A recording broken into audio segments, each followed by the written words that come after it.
বাগদাদে এক নারী তার মেয়েকে নিয়ে জীবনযাপন করতেন। একদিন সেই নারী মানুষের মাধ্যমে জানতে পারল আজ বাগদাদের রাজদরবারে একটি মাহফিলের আয়োজন করা হয়েছে। এটি শুনে সেই নারীর খুব ইচ্ছে হলো সেও রাসূলুল্লাহ সাল্লাল্লাহু আলাইহি সাল্লামের জন্য আয়োজিত এই মাহফিলে অংশ নেবে। এই স্বাদ মনে জাগার পর সে তার মেয়েকে বলল, বেটি তুমি তৈরি হয়ে নাও, আমরা রাসূলুল্লাহ সাল্লাল্লাহু আলাইহি সাল্লামের জন্য আয়োজিত এই মাহফিলে যাব। অজু করো, সুন্দর কাপড় পরিধান করো। আমি শুনে এসেছি সেখানে অনেক বড় বড় আলেম এবং বড় বড় বুজুর্গ ব্যক্তিরা আসবে। বেটি তুমি তাড়াতাড়ি তৈরি হয়ে নাও, এমন সুযোগ জীবনে বারবার আসবে না। আমরা সেখানে অনেক নেকি পাব। চলো বেটি, আমরাও শরিক হই এবং সোয়াবের অংশীদার হই। মা বেটি দুজনেই রাসূলুল্লাহ সাল্লাল্লাহু আলাইহি সাল্লামের জন্য আয়োজিত এই মাহফিলে অংশ নিতে বাগদাদের খলিফার মহলের দিকে রওনা হয়ে গেল। মহলের সামনে পৌঁছে দেখল সেখানে দরজার সামনে এক প্রহরী দাঁড়িয়ে রয়েছে। প্রহরী তাদেরকে জিজ্ঞাসা করল, তোমাদের কাছে কি মাহফিলে আসার কোনো দাওয়াতনামা রয়েছে? তখন মা এবং মেয়ে বলল, না, আমাদের কাছে কোনো দাওয়াতনামা নেই।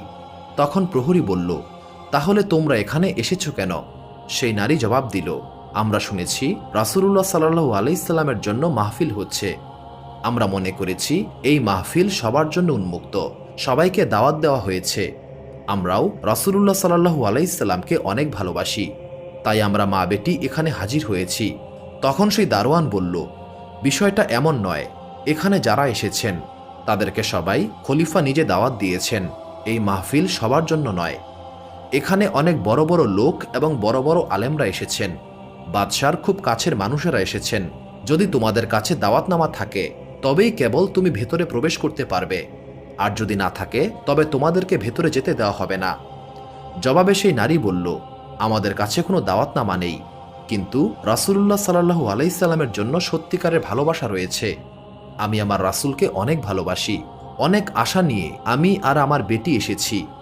তুমি আমাদের কেন ভেতরে যেতে দেবে না? আমাদেরকে কেন আটকাচ্ছ? তখন প্রহরী আবারও বলল, দেখো, আমি হুকুমের গোলাম, তোমাদের কষ্ট আর ব্যাকুলতা আমি বুঝতে পারছি, কিন্তু আমি তোমাদেরকে প্রবেশ করতে দিতে অক্ষম। এটি শুনে সেই নারী অত্যন্ত মর্মাহত হল এবং নিজের বাড়ির দিকে রওনা দিল। পথে তার মেয়ে বলল, মা, আমরা খুবই গরিব, তাই আমাদের কোথাও ঠাঁই নেই। আমরা রাসূলুল্লাহ সাল্লাল্লাহু আলাইহি সাল্লামকে সত্যিকারের ভালোবাসি, তবু আমরা এই মাহফিলে অংশ নিতে পারলাম না। জবাবে সেই নারী বলল, বেটি তুমি কষ্ট পেও না, রাসূলুল্লাহ সাল্লাল্লাহু আলাইহি সাল্লামের প্রতি ভালোবাসা শুধু খলিফার প্রসাদেই নয়, আমাদের কাঁচা ঘরেও রয়েছে। চলো বেটি, আমরা ঘরে যাই, আর আমাদের গরিব ঘরেই রাসূলুল্লাহ সাল্লাল্লাহু